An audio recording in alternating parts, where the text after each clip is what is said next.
뉴스쇼 금요일의 코너입니다. 뉴스 속으로 훅 파고드는 시간 훅뉴스.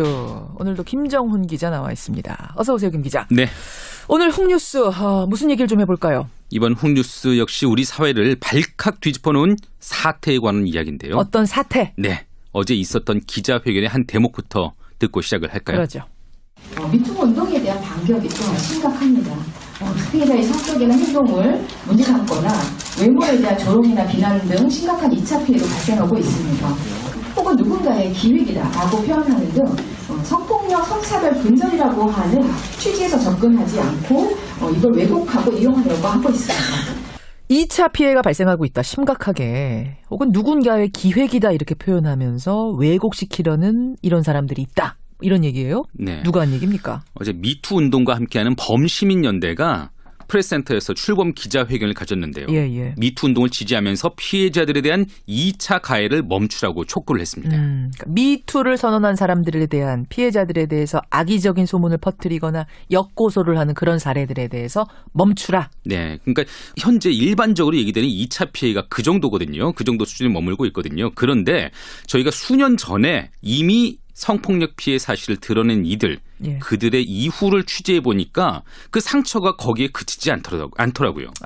그러니까 이미 수년 전에 외로이 미투를 했던 사람들. 네, 한 발 앞서서. 그들은 그 미투 선언 후에 어떻게 됐는가를 보면 우리에게도 어떤 대안 같은 게 떠오르겠군요. 맞습니다. 오늘 훅뉴스 그겁니까? 네, 맞습니다. 미투를 한 발 앞서서 선언했던 그분들의 이후 어떤 고통을 당했는지를 오늘 훅뉴스 시간에 전해드리려고 합니다. 사례들을 많이 취재를 하셨다고 제가 들었는데 어떤 분의 얘기부터 좀 들어볼까요? 남정숙 전 성균관대 교수가 계시거든요. 그분의 사례부터 보실까요? 계약직 신분이던 지난 2015년 전임 교수로부터 성추행을 당했다고 폭로를 했는데 이후 더 이상 계약이 연장되지 않더라는 겁니다. 이분 저희랑 인터뷰했어요. 맞습니다. 그 당시 벌어진 상황에 대해서는 잘 설명을 해줬는데 그 후가 어떤지는 잘 몰랐거든요. 들어보시죠. 그러죠. 패턴이 똑같아요. 첫 번째는 이제 가해자가 피해자한테 폭력을 행사한다잖아요. 그러면 이제 두 번째는 그 사람이 권력자잖아요. 그러니까 권력자 주변에 기회주의적이고 권력지향적인 사람들이 붙어서 카르텔을 형성을 해요. 그러면 세 번째는 권력자하고 카르텔이 그 피해자를 개인화 시켜가지고 조직에서 내쫓아요. 100%예요, 2차 가해가. 다 쫓겨났어요. 지금 안 쫓겨난 사람 하나도 없어요. 100%다? 네. 미투를 하면 일단 직장 내에서 미투하면 다 쫓겨난다? 그런 말씀을 하시더라고요. 그러니까 직장 또는 업계에서 쫓겨나서 그렇게 되니까 당연히 경제적 어려움까지 겪게 된다는 것이죠. 업계에서도. 예를 들어서 연극계에서 미투를 하면 그 계에서는 더 이상 일할 수 없다든지. 학계에서도 마찬가지겠죠. 학계에서도 그렇고. 그러니까 그런 가운데서 피해자들은 대개 또 소송에 휘말리게 되거든요.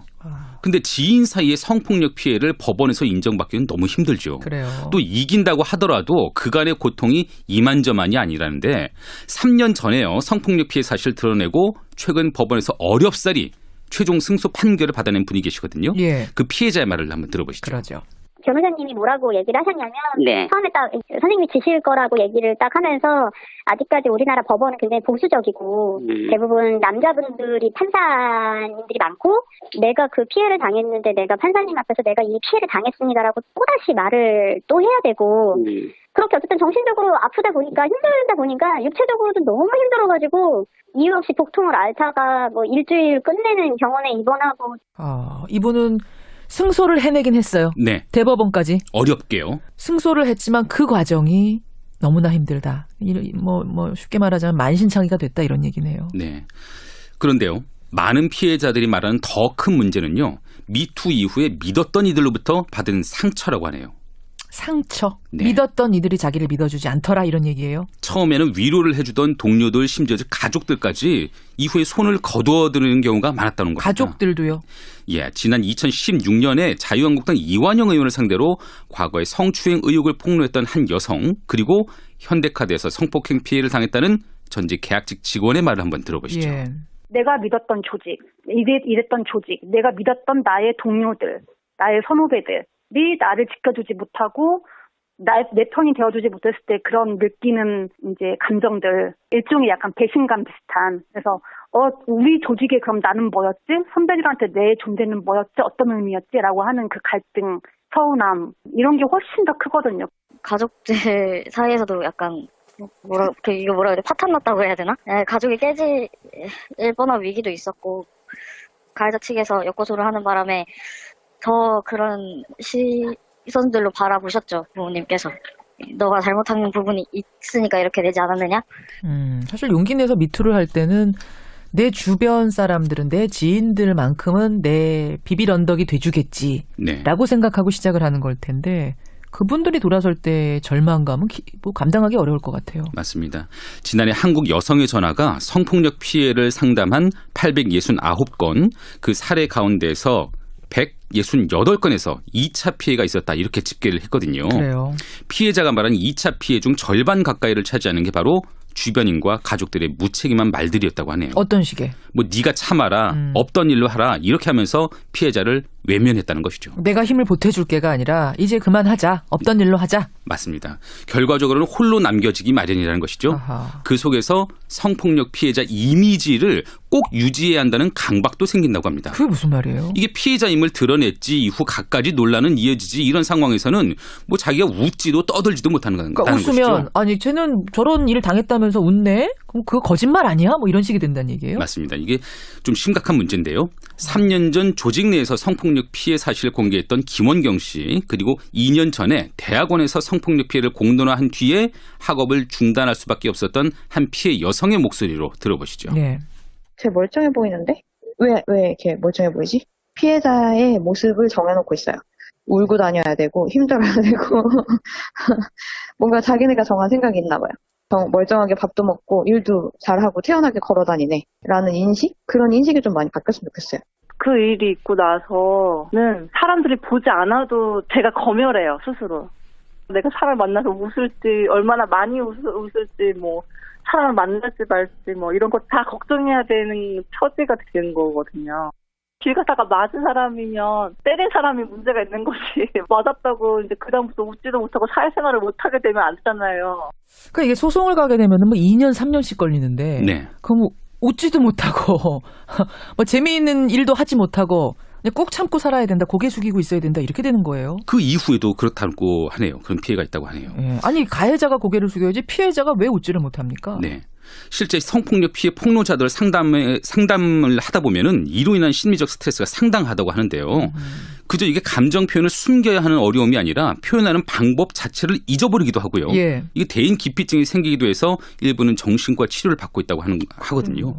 본인이 성폭력 피해를 겪은 뒤에 현재는 피해자 상담 또 지원에 나선 한 활동가의 말을 들어보실까요? 예. 피해자가 일상을 영위를 하거나 아니면 감정 표현을 다채롭게 하는 것에 대해서도 주변에서 많은 어떤 그 문제 제기를 하죠. 진짜 피해자라면 저럴 수 없어. 평생 고통에 사로잡혀야 될 것 같고 어떻게 일상생활을 할 수 있지? 직장에 어떻게 나가? 뭐 이런 어떤 외부의 통념 때문에 피해자들 스스로가 감정 표현이라든가 일상생활의 영위를 잘 안 하려고 해요. 일상생활을 하기 어려운 지경이다. 어렵죠. 일상생활을 하기가. 그렇겠네요. 네. 지난해에요. 앞서 성폭력 피해 사실을 드러냈던 성공회대 학생이 하나 있었는데 스스로 목숨을 끊기도 했습니다. 예. 침묵을 강요당했다는 피해자는 유서에서 캠퍼스를 걸으면 목소리가 계속 울린다. 모두가 널 싫어한다는 이런 목소리가. 모두가 너를 싫어해야 하는 것 같은 눈빛으로 바라보면서 그런 뭐 환청이 들렸다. 네. 그렇게 유서에 남겼더라고요. 그러니까 사실 저는 이 부분 들으면서 미투를 하는 이유는 마음의 상처를 씻고 다시 정상적인 생활로 복귀하기 위해서 선언을 하는 건데, 오히려 그걸 해서 마음의 병이 생긴다? 하기 전보다 오히려 마음의 병이 깊어진다? 이건 아닌 거잖아요. 그러니까 2차 피해라는 게 직장에서 쫓겨나고 역고소당하고 이런 차원의 문제를 뛰어넘는 거네요. 맞습니다. 이게 미투의 3차 피해 또는 미투의 트라우마로 불러야 할까요? 그러니까 이미 이런 고통을 겪었던 선험자들은 최근에 미투 열풍을 보면서 이런 당부까지 하더라고요. 뭐라고요? 앞서 언급된 한 미투 폭로자의 말입니다. 예.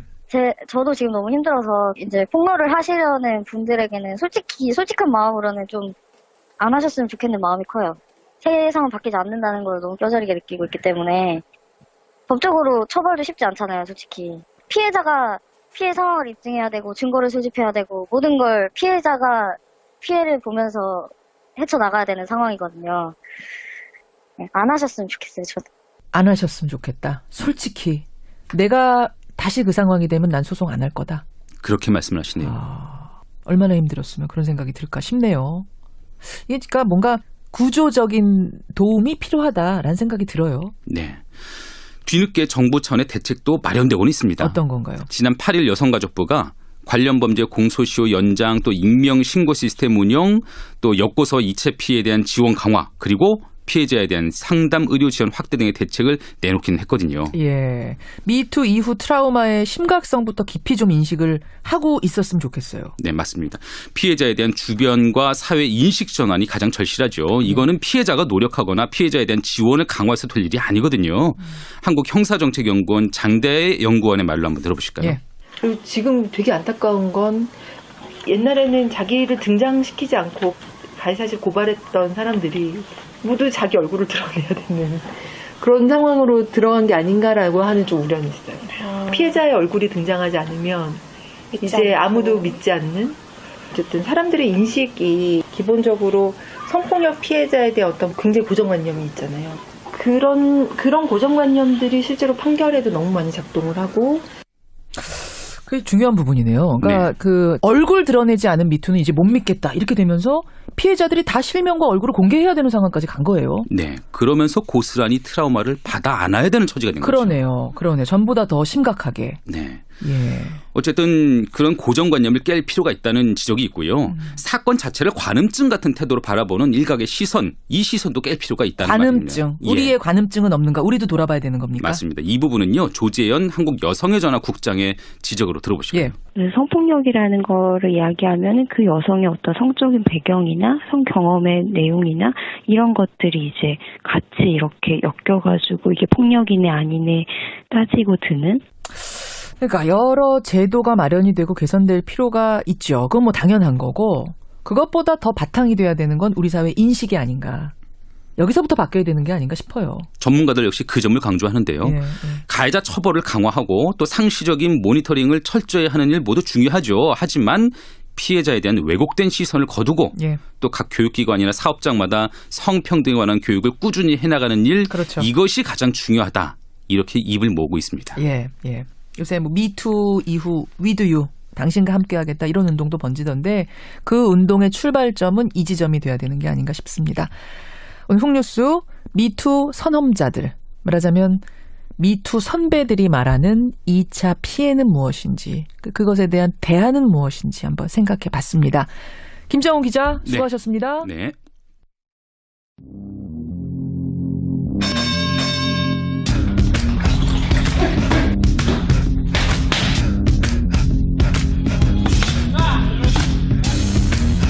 김현정의 뉴스쇼 금요일의 코너입니다. 뉴스 속으로 훅 파고드는 시간 훅뉴스. 오늘도 김정훈 기자 나와 있습니다. 어서 오세요, 김 기자. 네. 오늘 훅뉴스 무슨 얘기를 좀 해볼까요? 이번 훅뉴스 역시 우리 사회를 발칵 뒤집어놓은 사태에 관한 이야기인데요. 어떤 사태? 네. 어제 있었던 기자회견의 한 대목부터 듣고 시작을 할까요? 그러죠. 미투 운동에 대한 반격이 또한 심각합니다. 피해자의 성격이나 행동을 문제 삼거나 외모에 대한 조롱이나 비난 등 심각한 2차 피해도 발생하고 있습니다. 혹은 누군가의 기획이다라고 표현하는 등 성폭력, 성차별 근절이라고 하는 취지에서 접근하지 않고 이걸 왜곡하고 이용하려고 하고 있습니다. 2차 피해가 발생하고 있다. 를 한 발 앞서서 선언했던 그분들의 이후 어떤 고통을 당했는지를 오늘 훅뉴스 시간에 전해드리려고 합니다. 사례들을 많이 취재를 하셨다고 제가 들었는데 어떤 분의 얘기부터 좀 들어볼까요? 남정숙 전 성균관대 교수가 계시거든요. 그분의 사례부터 보실까요? 계약직 신분이던 지난 2015년 전임 교수로부터 성추행을 당했다고 폭로를 했는데 이후 더 이상 계약이 연장되지 않더라는 겁니다. 이분 저희랑 인터뷰했어요. 맞습니다. 그 당시 벌어진 상황에 대해서는 잘 설명을 해줬는데 그 후가 어떤지는 잘 몰랐거든요. 들어보시죠. 그러죠. 패턴이 똑같아요. 첫 번째는 이제 가해자가 피해자한테 폭력을 행사한다잖아요. 그러면 이제 두 번째는 그 사람이 권력자잖아요. 그러니까 권력자 주변에 기회주의적이고 권력지향적인 사람들이 붙어서 카르텔을 형성을 해요. 그러면 세 번째는 권력자하고 카르텔이 그 피해자를 개인화 시켜가지고 조직에서 내쫓아요. 100%예요. 심각하게 혹은 누군가의 기획이다 이렇게 표현하면서 왜곡시키려는 이런 사람들이 있다. 이런 얘기예요? 네. 누가 한 얘기입니까? 어제 미투 운동과 함께하는 범시민연대가 프레스센터에서 출범 기자회견을 가졌는데요. 예. 미투 운동을 지지하면서 피해자들에 대한 2차 가해를 멈추라고 촉구를 했습니다. 미투를 선언한 사람들에 대한 피해자들에 대해서 악의적인 소문을 퍼뜨리거나 역고소를 하는 그런 사례들에 대해서 멈추라. 네, 그러니까 현재 일반적으로 얘기되는 2차 피해가 그 정도거든요. 그 정도 수준에 머물고 있거든요. 그런데 저희가 수년 전에 이미 성폭력 피해 사실을 드러낸 이들, 그들의 이후를 취재해 보니까 그 상처가 거기에 그치지 않더라고요. 아, 그러니까 이미 수년 전에 외로이 미투를 했던 사람들. 네, 한 발 앞서서. 그들은 그 미투 선언 후에 어떻게 됐는가를 보면 우리에게도 어떤 대안 같은 게 떠오르겠군요. 맞습니다. 오늘 훅뉴스 그겁니까? 네, 맞습니다. 미투예요, 2차 가해가. 다 쫓겨났어요. 지금 안 쫓겨난 사람 하나도 없어요. 100%다?